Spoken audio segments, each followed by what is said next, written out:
La formación Sortu, que acaba de estrenar la izquierda abertzale tras una década de ilegalizaciones. Esta formación en breve va a iniciar los trámites para pedir su integración en la coalición Euskal Herria Bildu. Egun on, ta ongi etorri. Egun on, eskerrik asko. Bueno, ¿con qué vocación nace Sortu? Bueno, pues Sortu nace en primer lugar con vocación de superar desde el espacio político de la izquierda abertzale 10 años de ilegalización, de formaciones políticas y otras, y sobre todo de ser herramienta para hacer frente a los grandes retos que tiene en estos momentos la sociedad vasca, retos que para nosotros son evidentemente la grave situación económica y la crisis social que ha provocado. Y luego, por otra parte, un reto como país para que sea dueño de su propio futuro, que esa ciudadanía se empodere y pueda decidir libremente su futuro, y luego, en este contexto más concreto, sacar adelante de una manera decidida el proceso de paz y normalización política. Tiene una nueva estrategia, pero bueno, muchísimas caras conocidas también. Sí, bueno, porque desde luego Sortu es una organización política nueva, pero desde luego no nace de cero. Sortu recoge todo el bagaje político y militante de la izquierda abertzale en los últimos decenios de la historia de este país, y por lo tanto, bueno, pues la nueva dirección de Sortu, por ejemplo, es un reflejo de ello, con caras que nos recuerdan a todas a ese bagaje histórico político, y luego con otras caras que son una apuesta también por ir trabajando con las nuevas generaciones y seguir manteniendo un nexo con un futuro cercano. Acaban de nacer, pero ya tienen a dos partidos que no quieren saber nada de ustedes, bueno, sobre todo UPyD, pero el PP también. Sí, bueno, aquí algunos cambiamos y otros siguen en las mismas posiciones de hace 10, 20 o 30 años, ¿no? En ese sentido, nosotros sí que queremos aprovechar el nacimiento de Sortu para normalizar relaciones con todos los sectores políticos y sociales del país. Vamos a cursar invitaciones esta misma semana a todos ellos para poder hacerlo, pero en el caso de estas dos formaciones políticas, pues bueno, tampoco es nuestra intención incomodar a nadie y poner en un brete a formaciones que no quieren mantener relación política alguna con nosotros. Bueno, ya son legales, pero aún desde unos cuantos sectores no creen sincero su rechazo a la violencia de ETA. Sin ir más lejos, la semana pasada la hija de Fernando Buesa, en el aniversario del asesinato de su padre, dijo que su cambio de discurso obedece más a una necesidad de volver a la realidad. Bueno, yo creo que jamás de mi boca saldrá una crítica a algo que haya dicho una víctima.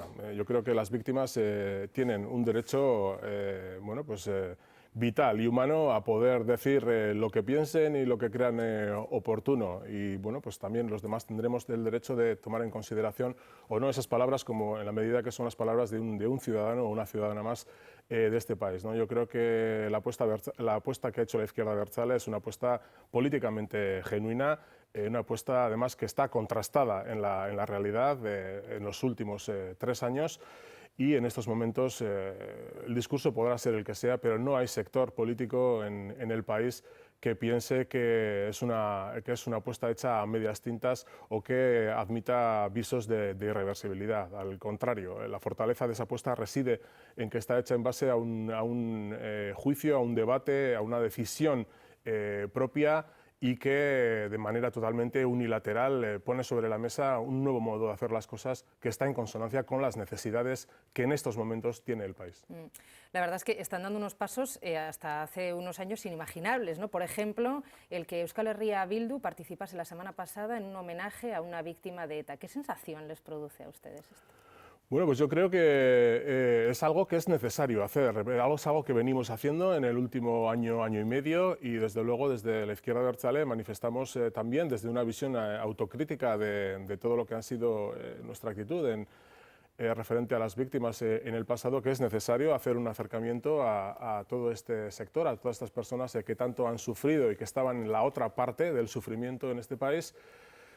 Y por lo tanto, bueno, si realmente aspiramos a una normalización, además de política social de la sociedad vasca, valga la redundancia, pues es fundamental entender también no solamente el dolor propio, que es más cercano, sino el dolor ajeno, y acercar posiciones y conocer realidades para poder construir esa normalización social. Para nosotros es un objetivo poder hacerlo.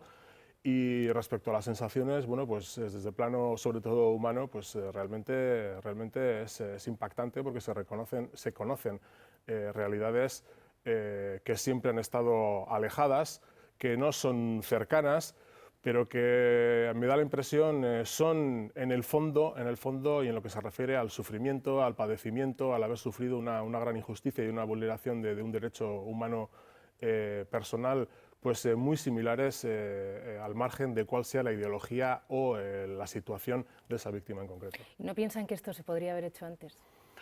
Bueno, desde luego que sí, pero yo creo que evidentemente en política como en la vida misma, todas las decisiones vitales que adoptamos son la consecuencia de todo lo trabajado anteriormente, ¿no? Y de ir creando condiciones para poder ir tomando las decisiones que luego se llevan a la práctica. Y la nueva estrategia de la izquierda abertzale no es una excepción al respecto. Bueno, en todas partes la paz, la convivencia se cuecen a fuego muy lento. Ya se ha conformado en el Parlamento Vasco la ponencia de paz y convivencia con la abstención de Euskal Herria Bildu. ¿Qué van a aportar en este grupo de trabajo?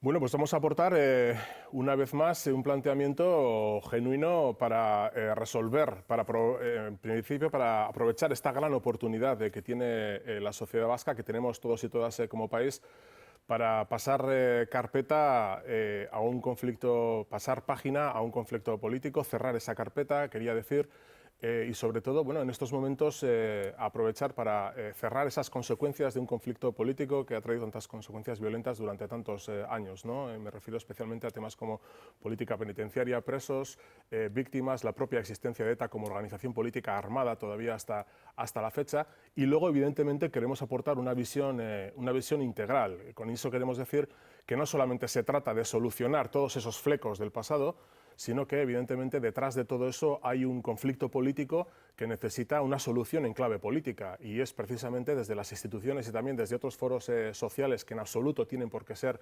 excluyentes el uno con el otro, desde donde hay que aportar para posibilitar esas soluciones que, insistimos, tienen que tener un planteamiento incluyente en el contexto de una oferta a todas las culturas políticas del país. Nadie puede quedarse fuera de este momento clave en la historia de Euskal Herria.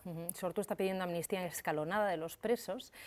¿Siente que los cambios que se puedan dar en política penitenciaria dependerán de los pasos que ETA pueda dar, por ejemplo, entregando las armas? Bueno, en principio la aplicación de la legislación penitenciaria vigente no tendría que estar supeditada a los pasos que tuviera que dar nadie. Hay que recordar que hay una legislación penitenciaria cuya letra se viene vulnerando en los últimos 20 años, ya que lo que conocemos en la práctica como pues dispersión del colectivo de presos, no aplicación de beneficios penitenciarios, no excarcelación de presos enfermos, toda esta serie de medidas a las que, entre comillas, nos hemos habituado la opinión pública en los últimos 20 años, no son sino una interpretación política interesada que los respectivos gobiernos españoles consecutivos han venido haciendo de la misma, ¿no? Por lo tanto, en estos momentos lo que estamos diciendo es que no hace falta hacer modificaciones legislativas para abordar con perspectiva de solución el tema de los presos políticos. Es necesaria la aplicación de la legislación penitenciaria ordinaria, ya en estos momentos. E insisto, creo que la aplicación de la legislación ordinaria no debiera estar supeditada a los pasos, posiciones o intereses que pudiera tener ningún otro grupo político o de cualquier otra índole. ¿Usted cree que los verificadores van a conseguir algo? Porque la semana pasada ya dijeron que podrían tirar la toalla en septiembre. Bueno, yo creo que de hecho han conseguido mucho. Han verificado toda una situación creada hace año y medio después de la conferencia de Aiete, donde había una decisión posterior que tomó ETA respondiendo a ese emplazamiento que se le hizo desde esa conferencia internacional de paz, en la que se le pedía que abandonara de una vez por todas su campaña armada, su actividad armada. ETA lo hizo, declaró el fin de esa actividad armada. Y en un principio podemos recordar cómo hubo cierta incredulidad, desconfianza sobre si era una decisión genuina o si tenía dobleces o si tenía algún tipo de debilidad, ¿no?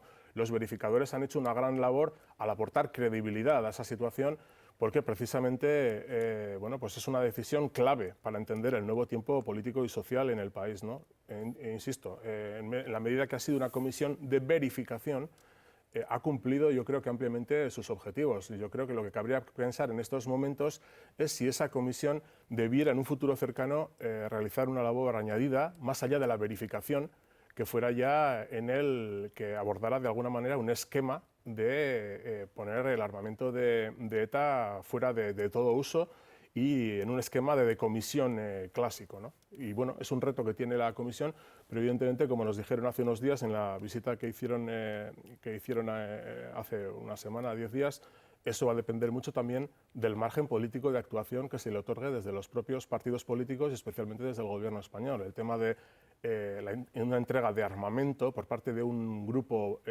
ilegal, armado ilegal, no puede hacerse de cualquier manera, tiene que hacerse de una manera ordenada y quien recoja todo ese material y esa iniciativa, pues tiene que ser alguien, me atrevería a decir, oficial, paraoficial o gubernamental, como se quiera, pero eso no puede abandonarse en cualquier esquina de este país. Ha hablado de una entrega, o sea que está pensando en que se puede producir. Yo creo que eso es un objetivo de toda la sociedad vasca en su conjunto. Es más, me atrevería a decir que desde la conferencia de Aiete y con la posterior decisión de ETA, el futuro de ETA como organización está abocado a un único final. Y en ese sentido, creo también que ETA ha dejado en diferentes oportunidades, ha dejado evidencias de esa voluntad de terminar con esa situación, de ser una organización armada. Hoy en día se da la paradoja de que es una organización armada que ha decidido que ya no va a volver a utilizar esas armas. Por lo tanto, creo que la primera interesada en dar esos pasos adelante es la propia ETA, que está mostrando disponibilidad pública para ello. Y paradójicamente nos estamos encontrando con un gobierno español que siempre ha achacado a ETA ser una organización de muchos tipos de cosas, etcétera, etcétera, pero también armada y que utilizaba la violencia, bla, bla, bla, bla, y en estos momentos no está posibilitando que ETA deje de ser una organización armada y que potencialmente pues tenga ese poder letal en sus manos, ¿no? Yo creo que es un interés de todos, también del gobierno español y del gobierno francés, y por lo tanto, en la medida que hay una disponibilidad por parte de ETA, cabe exigir a las instancias gubernamentales pertinentes que se posicionen y posibiliten ese hecho. ¿Usted cree que Cherokee se quedó corto la semana pasada cuando lamentó la muerte de personas ajenas al conflicto? Bueno, yo creo que en esas declaraciones, en principio ha habido unas interpretaciones bastante interesadas de parte, ¿no? Nosotros preferimos quedarnos con la parte positiva, muy positiva, que tienen esas declaraciones, no solamente en su contenido, sino también en su formato. Y es que cuando tanto desde una parte se está poniendo en duda el carácter genuino o no de esa decisión de ETA, etcétera, etcétera, de por qué se han tomado unas decisiones u otras, pues fueron personas muy cualificadas de la organización ETA, las que en el contexto de un juicio dieron un marchamo absoluto de irreversibilidad a las decisiones tomadas, en qué contexto están tomadas y por qué razones están tomadas, ¿no? Por lo tanto, nosotros pensamos que eso, lejos de ser objeto de crítica, tendría que ser objeto de análisis pormenorizado por parte de los agentes políticos vascos y además que debiera crear una tranquilidad absoluta en aquellos o aquellas que todavía siguen poniendo en dudas esas decisiones, ¿no? A partir de ahí, yo creo que a la hora de hablar de las posiciones que ETA mantiene en estos momentos o lo que debiera o no debiera hacer en un futuro, que es muy legítimo hablar de ello, ¿verdad? Pero yo creo que es muy importante tener en cuenta, hacer un ejercicio de moviola en el tiempo y pensar qué ha cambiado en estos últimos 3 años, desde el 2010 hasta el 2013 en el que nos encontramos, qué posiciones han cambiado y cuáles no. Y evidentemente yo creo que hay unas posiciones que sí han posibilitado el cambio político, sí han posibilitado un cambio de era social y política para todo el país, gracias a decisiones que ha tomado la izquierda abertzale, que ha tomado ETA, la conferencia de Aiete, otros agentes, etcétera, etcétera. Y mientras estamos viendo pues, a unos ámbitos gubernamentales de españoles, franceses, a un Partido Popular, pues, que siguen todavía estancados en esas posiciones políticas del no, de la negación de cualquier posibilidad de avance, y eso yo diría que está totalmente enfrentado a los intereses que en estos momentos tiene la sociedad vasca en su conjunto. Ha llegado la hora de empezar a trabajar por un nuevo estatus político en Euskadi. Ya lo oímos la semana pasada decir a Urkullu que la mayoría vasca aspira a más. Pues nosotros pensamos que sí. Ese estatus político nuevo es necesario y tiene que ser un estatus político que responda a la aceptación, al reconocimiento de que la ciudadanía vasca tiene que ser titular de sus derechos políticos y que por lo tanto tiene que decidir libremente sin ningún tipo de cortapisa su futuro.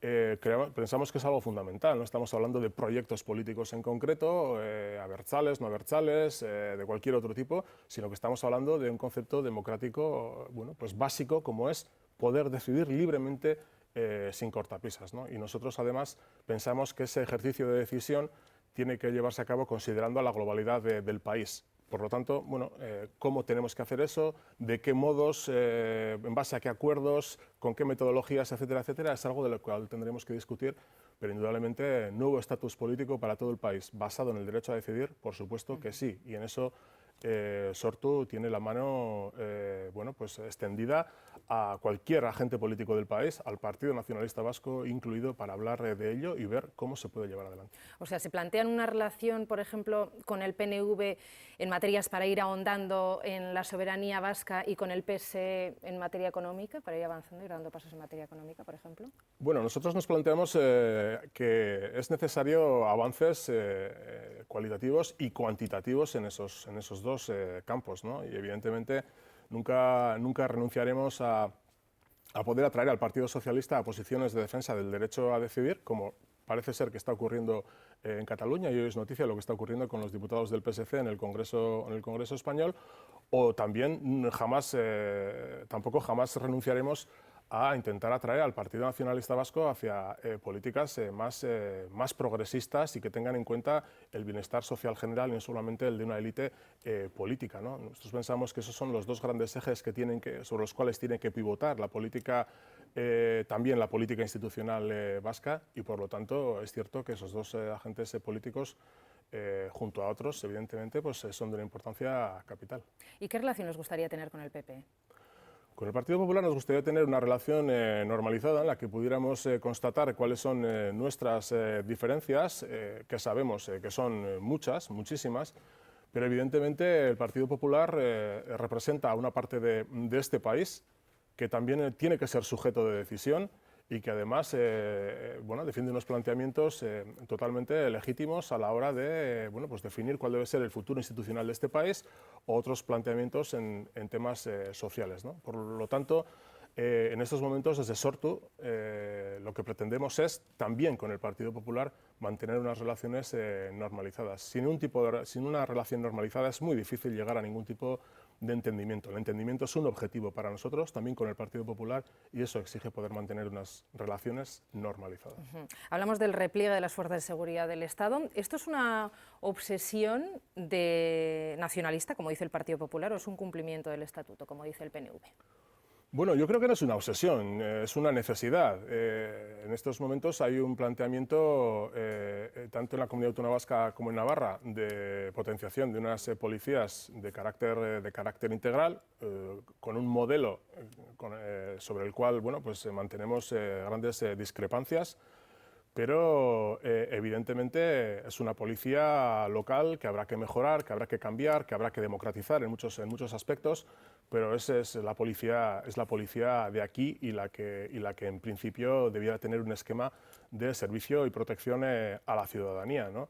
Y esa situación no es compatible con la existencia de otras policías cuya función básica a lo largo de los tiempos pues no ha sido precisamente esa función de servir y proteger, ¿no? Ha sido una función más de control político, una función más represiva, sigue siendo en estos momentos, y nunca ha tenido ningún sentido, pero máxime en estos nuevos tiempos, la presencia de cuerpos policiales en el país que fueron acantonados en estos territorios con un ánimo claramente coactivo, podríamos decir, en lo que se refiere a derechos básicos, humanos, como pueblo, etcétera, etcétera, pues tiene muchísimo menos sentido todavía. En las redes sociales están buscando firmas para forzar al Parlamento Vasco a que acepte una iniciativa legislativa popular contra el fracking. Es justo como la que admitió el Congreso hace unos días contra los desahucios. ¿Le parece que la ciudadanía tiene mucho que decir a través de estos cauces? Pues yo creo que sí, y yo creo que este tipo de iniciativas, como las ILP, las iniciativas legislativas popular, y sus tramitaciones y pues todo lo que se hace alrededor de ellas para poder posibilitarlas con diferentes temas, están dejando primero en evidencia una situación que es muy hipócrita, ¿no? El marco autonómico, el marco legal, posibilita esa herramienta, la de las iniciativas legislativas populares, también se posibilitan a nivel de Estado, pero luego si damos un repaso a cuáles son las iniciativas legislativas populares, no ya que se hayan aprobado en el marco institucional, sino que simplemente se hayan aceptado a trámite, pues vemos que la experiencia es muy exigua, ¿no? En esos momentos de descrédito de la política convencional, de la política institucional, si esa situación es per se denunciable, en esos momentos lo es todavía mucho más. Tendría que haber un compromiso por parte de la clase política para asumir que el trabajo político y de responsabilidad pública no es solamente presentarse en las elecciones cada 4 años, ganarlas o no y actuar en base a eso durante ese periodo de tiempo, sino dar permanentemente voz a la ciudadanía en esquemas participativos, en esquemas que, como en el caso de las ILPs, permitan que las iniciativas populares puedan salir adelante. Y para nosotros es algo fundamental. Y en las instituciones en las que llevamos algún tiempo ya gobernando estamos posibilitando que así sea, por un contacto directo, por una explicación directa, pueblo a pueblo, barrio a barrio, de, bueno, por ejemplo, en el tema de los presupuestos, cuáles son los presupuestos que dispone una institución y cuáles son, según los ciudadanos, por medio de consultas directas, las prioridades en el gasto. Y en Navarra, ¿se ven ustedes conformando una alternativa a UPN con los socialistas después de que el PSN haya dicho pues, que todas las grandes dudas sobre la CAN están aclaradas? Bueno, nosotros desde luego lo que nos vemos es conformando una alternativa que no una alternancia de gobierno en Navarra y además como una parte, pensamos, modestamente importante en esa alternativa, ¿no? Tanto numérica como cualitativamente. Si el Partido Socialista o no va a estar en esa alternativa política, pues es algo que ellos tendrán que decidir. Sería de agradecer que lo decidieran antes de las elecciones para que no vuelvan a engañar a la ciudadanía como lo hicieron en el 2007 o en el 2011, imposibilitando esa alternativa política, o en el 2011 gobernando en coalición con la propia Unión del Pueblo Navarro, ¿no? En cualquier caso, en Navarra las cosas yo creo que están cambiando a una velocidad bastante rápida. Pienso además que este año vamos a ver elecciones anticipadas. Todos los partidos políticos están situándose ya en una atmósfera preelectoral y poniendo las maquinarias a punto, y yo creo que es responsabilidad de los partidos progresistas, de las gentes de la izquierda, de las gentes que pensamos que Navarra también tiene que ser parte de este proceso de paz, intentar llegar a acuerdos que permitan de una vez por todas, bueno, pues acabar con el régimen de UPN que hemos conocido en los últimos 30 años y que tantos desastres está ocasionando en estos mismos momentos a nivel económico y social. Fernando Barrena, muchas gracias por haber respondido a nuestra llamada y mucha suerte en su nueva andadura.